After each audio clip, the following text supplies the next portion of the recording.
Hi, I'm Steve Clemons, and I have some questions. 20 years later, was invading Iraq a major mistake? And should the U.S. apologize? Let's get to the bottom line.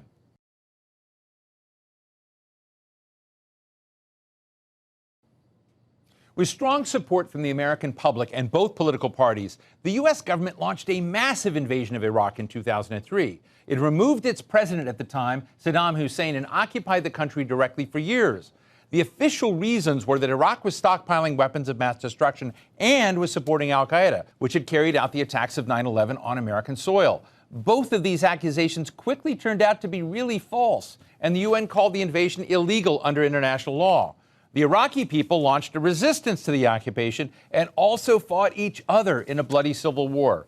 Hundreds of thousands of Iraqis have been killed since then, along with more than 4,500 American troops and thousands of military contractors. Millions of Iraqis have either fled the country as refugees or have been displaced inside their own country. Now, 20 years later, the U.S. military is still there with a few thousand soldiers. But was it all a historic blunder? And what have the long-term consequences of that war been for America and for the world? Today, we're talking with Jonathan Landay, the U.S. national security correspondent for Reuters here in Washington, who holds a special place in U.S. journalism history for his work back then, which we'll get to in a second. And also retired Army Colonel Andrew Bacevich, professor of international relations and history at Boston University and author of Washington Rules, America's Path to Permanent War. Thank you both for joining us on this anniversary. And let me just start with you, Dr. Bacevich. Why did we go to war in Iraq? And did America get anything constructive or productive from that engagement? Well, the answer to the second question is emphatically no. The answer to the first question, I think, becomes complicated. And the answer I have come to think is most important is that we went to war in Iraq in order to demonstrate that 9/11 didn't matter. And what I mean by that is that the end of the Cold War had given rise to a set of expectations, particularly prominent among the American elite, that we were the sole superpower, that history had reached its final conclusion, that we were the indispensable nation, that our military couldn't be beat. And then the 9/11 attack seemed at the time to say, not so fast.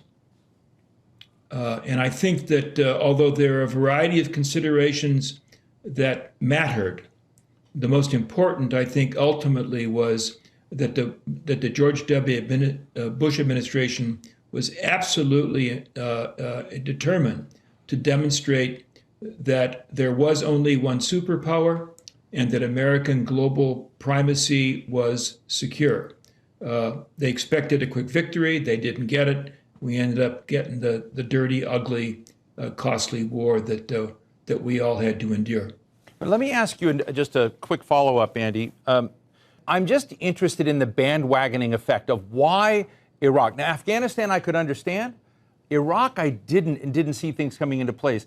Can you just share with our audience the sorts of pressures that were unleashed? And do you worry about them being unleashed again in future cases like this?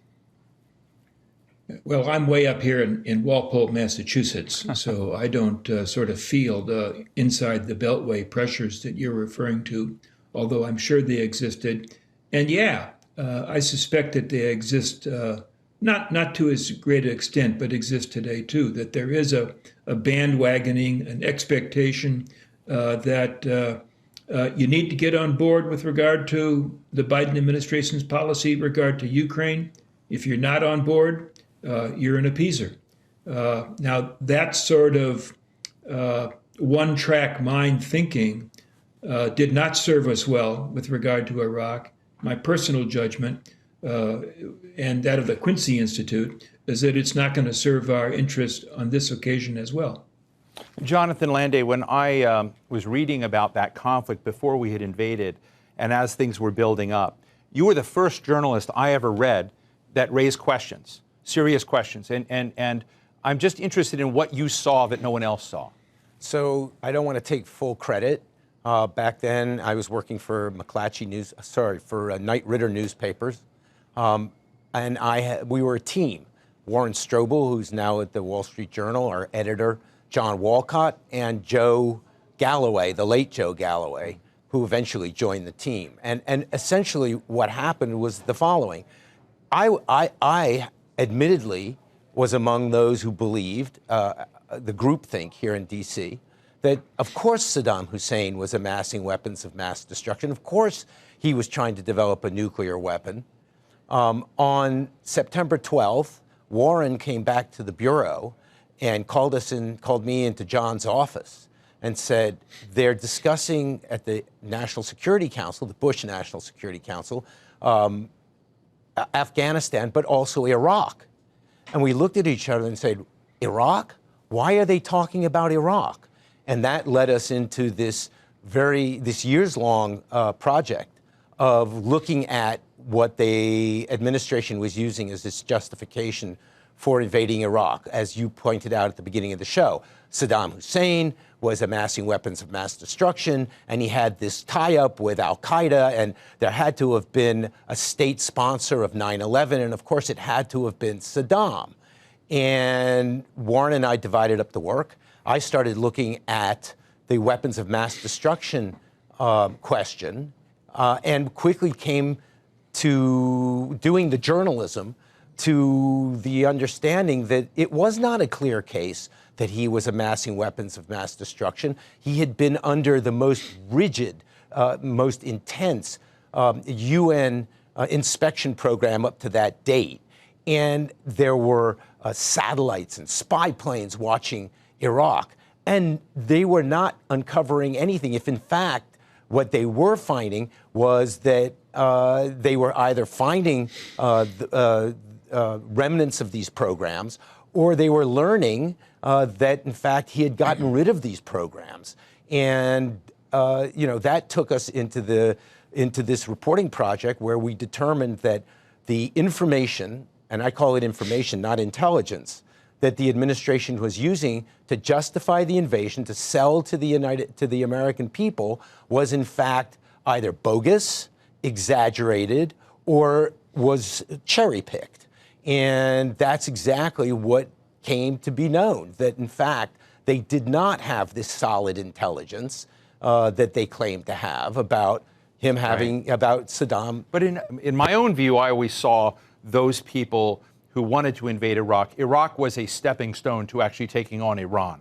And we had a lot of people that were part of that who said that was the ultimate objective, but Iraq proved to be. But how do you see that? Yeah, I mean, we remember the Project for a New American Century. Right. I mean, they were looking. And for the audience, the Project for a New American Century was the centerpiece of neoconservative thinking at that time. Right, and they were looking not just at Iraq. Of course, they were major advocates for the invasion, but they were looking at other countries either because they were amassing weapons of mass destruction or they were tied to terrorism. But the irony in all of this is that the American invasion of Iraq actually opened the door to Iranian influence in Iraq, a massive Iranian influence in Iraq. And they still maintain that influence. And that is one of the consequences of this invasion. There are others, of course. We still have troops in Iraq. There's a massive American loss of influence in the region. We've just seen China step in to mediate this agreement between Iran and Saudi Arabia to reestablish diplomatic relations, and on and on and on. You know, yeah, go ahead. Don't disagree with anything that has just been said. But I think the part I would add is that in the wake of 9/11, important voices in our society, columnists for the New York Times, people who worked in the office of the Secretary of Defense, people who were in the Congress, not everybody, but a set of people needed a war. They needed a war as the way to respond to 9/11. And part of that need reflected their absolute conviction that if we went to war, particularly against a relatively weak figure like Saddam Hussein in Iraq, that we were going to triumph. We were going to win big, win quickly, and then scoop up all the chips So the Bush administration miscalculated on a variety of fronts, but the most tragic of those miscalculations was their absolutely unrealistic understanding of warfare and of how this particular war was likely to unfold.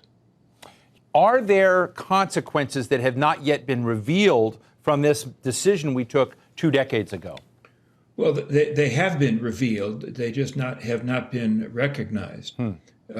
I'll be guilty here of vast oversimplification. Iraq gave us Donald Trump. If it weren't for the Iraq War and the catastrophe that it became and the costs that we were obliged to pay, Donald Trump would never have become president of the United States. And Trumpism, this sense of anger and alienation and division that is such undermines our democracy in powerful ways. Trumpism would exist, but I think would have been nowhere as influential as it has become because of the Iraq War. Doesn't mean we'd be living in paradise if the war hadn't happened, but I think that in many respects, the most important negative consequences of the war are here at home in our democracy. One of the questions I have, Jonathan, President Biden was recently in Poland. Here's what he said. Because what literally is at stake is not just Ukraine, it's freedom. The idea that over 100,000 forces would invade another country after war, since World War II, nothing like that has happened. Did the President of the United States forget what, in fact, the country he now leads did in 2003? I can't say that. I'm not a speechwriter, but I would point out that he. But nonetheless, he said. But nevertheless, he said that. And I just want to say, a lot of Americans have a real problem with even flirtation with the fact that there was moral equivalence here or something went on. But a lot of the world doesn't see that way. They saw the United States go in without justification, particularly after the fact, into an invasion of Iraq that it sees highly illegitimate. You have to point out that he was a supporter of the invasion, right? Of Iraq, I'm talking about. But I've spent a lot of time covering the war in Ukraine as well. And I think Ukraine is probably the war that the Bush administration would have liked to have fought in Iraq. I mean, the differences are vast. In other words, the justifications.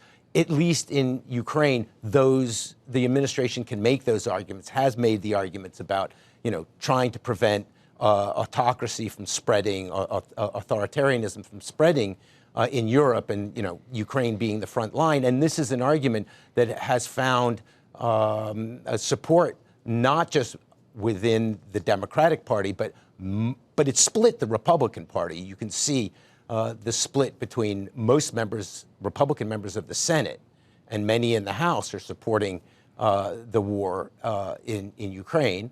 And you have to point out that back in the day before the invasion of Iraq, it was a minority of people on both sides. I don't remember any Republicans who opposed it, but I do remember some Democrats who were very vocal about opposing the war and finding fault with the justifications that the administration was marching out. And in fact, was one of those Democrats who was then the head of the Senate Intelligence Committee, whose objections and arguments about we're not hearing anything new here forced the administration to publish its now famous national intelligence estimate on Iraq's weapons of mass destruction, which in and of itself was extremely problematic because they made arguments publicly that it did not make in the classified versions, and the differences between what they were telling the public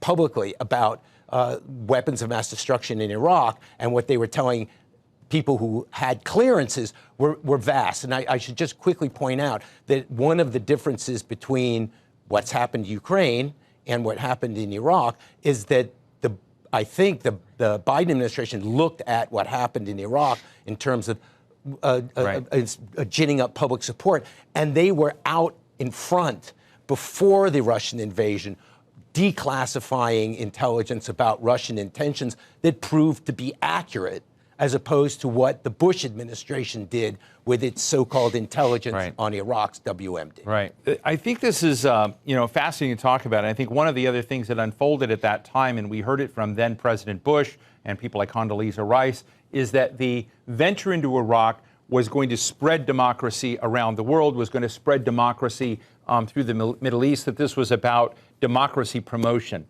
And if you were around the world today, Jonathan Landay, what does democracy promotion translate to in foreign languages? In fact, this was an argument that was made particularly by the neoconservatives for one of their justifications for invading Iraq, because don't forget, someone we haven't brought into this discussion was the late head of the Iraqi National Congress, Ahmad Chalabi, who was there we used to see around town all the time. He was the toast of Washington. I saw him in Iraq. Yeah, Andy Bacevich may not have spent, I don't know if you spent a lot of time, Andy, with Ahmad Chalabi, but he was once the toast of Washington. He didn't make it up to Walpole. Yeah. Right, but he was kind of the linchpin in their strategy, because there were two things he promised. One, that he was going to bring three things: bring democracy, and establish diplomatic relations with Israel, and allow the United States to put military bases in Iraq. And this idea that by invading Iraq, the United States could make the Middle East safer for Israel and safer for democracy. I mean, if you look at it, the Middle East today, that hasn't happened at all. And in fact, you could say that there's been a lot of backsliding as well, backsliding in that regard in the region. And it's that did not happen, and that was one of the things we looked at as journalists when we were doing our reporting, was this idea that they would be able to bring democracy to the Middle East. One of the things that we determined when we were doing the reporting is, while they were planning the war, there were various parts of the U.S. government, national security agencies, who were sending in analyses warning that, no, this is not going to happen. And one of the things that could in fact very likely happen is igniting this civil war, essentially between Iraq's Shia and Sunni Muslims, and that's exactly what happened. In fact, the now head of the CIA, Bill Burns, wrote a paper when he was head of the Middle East Bureau at the Near East Bureau at State, called A Perfect Storm, warning about what would happen in terms of unleashing ethnic religious strife and setting back the possibility of democracy. That was one of the papers in what we were told was an 18-inch stack of analyses from various parts of the government that was never read at the White House, containing all of these warnings. My question is on this is just coming back, I think it's very hard, when you watch, a lot of heroism among Ukrainians defending what's going on, fueled in part and supported by the West, of, are these conflicts ones that have become defining for the West, have certainly brought back NATO? Are they worth the effort and enterprise, or are they a slippery slope to much greater dangers? You talk in your article in Foreign Affairs about a potential Suez moment, which I think a lot about. Is there a moment out there where the world just all of a sudden no longer sees the United States as a major factor in defining the direction of the world, and it becomes significantly weaker just by the change in attitude? What are your thoughts about Ukraine today, given our experience in Iraq? Well, I think that we're repeating this crucial mistake. We were just talking about the ideological framing of the Iraq War, particularly in neoconservative quarters. This is about freedom and democracy. We need to go to war to spread freedom and democracy. And when we win, all kinds of good things will happen. I'm sorry to say that the Biden administration is sounding some of the same themes by framing the Ukraine war as a war against autocracy for democracy. Let me be very clear. This is a war of aggression launched without any justification by Vladimir Putin. The resistance of the Ukrainians is gallant. and you have to be impressed. But this is not in particular about freedom and democracy. It's about the geopolitics of a particular region in Asia. And I think if we look at the problem through a geopolitical lens, then it becomes at least possible to begin envisioning an off-ramp that will lead to a diplomatic conclusion of the war. If we insist that this is about the survival of democracy in the 21st century, then it seems to me that the war is likely to go on for a long, long time, and that ain't good. Well, let me ask you finally, Jonathan, given what we now know about the Iraq War, who perpetrated it, how it was justified, does the United States have to have some form of reconciliation process with the Iraqi people? Do we owe them something for what we've done to their history and to the region, or do we simply walk away justified at the time we thought we were right? I think that's a hard question to answer, but I would posit the fact that we have troops, several thousand troops, still in Iraq, not as part of an occupation force, but part of this anti-ISIS coalition. They went in there at the invitation of the Iraqi government when ISIS took over a great chunk of that country. And so is that a gesture also of how the United States wanted to try and at least safeguard something of what it created in Iraq in terms of having, the Shia majority more represented in the government than they were under the Saddam, a minority Sunni? I can't answer that. Certainly, they were put there because of this threat that was caused by ISIS. Right. But it's a great question, and I'm not sure that I'm qualified to answer that. Andy, do we just ask you the same question? Do we need to do something on behalf of Iraq to reconcile history? Here's the answer. The answer, Steve, is we're America, and therefore we forget what we choose to forget, and we set aside any sense of obligation. Think about Vietnam. We screwed up. We lost. We walked away. And we let the Vietnamese people wrestle with the consequences because we're America. And this pattern of irresponsibility is very much part of our national, behavior. Well, we will have to leave it there. That's a somber note on this 20th anniversary of the Iraq War. Historian Andrew Bacevich and journalist Jonathan Landay, thank you so much for your candor and for being with us today. Great to be here. Thank you. So what's the bottom line? Former National Security Agency Director William Odom once told me on a street corner here in Washington that the invasion of Iraq was in fact the biggest strategic mistake America had made in its history. It's true that America is still globally powerful, deploying drones and tanks and sanctions and power around the world, but something definitely has changed after Iraq. That war planted doubts about the legitimacy of American leadership in the world, made international law look like the law of the jungle, and sheared off the veneer of superpower mystique by showing the limits of American military force. America hasn't fully reckoned with the legacy of the Iraq War, nor with the crimes it committed, which were then used to ramp up recruitment by groups like ISIS and keep the cycle of violence going. In my view, Iraq remains a significant black spot on the story of America's role in the world. But we have to remember history as it was, not as we would have wished it to be, so that mistakes like this don't happen over and over again. And that's the bottom line.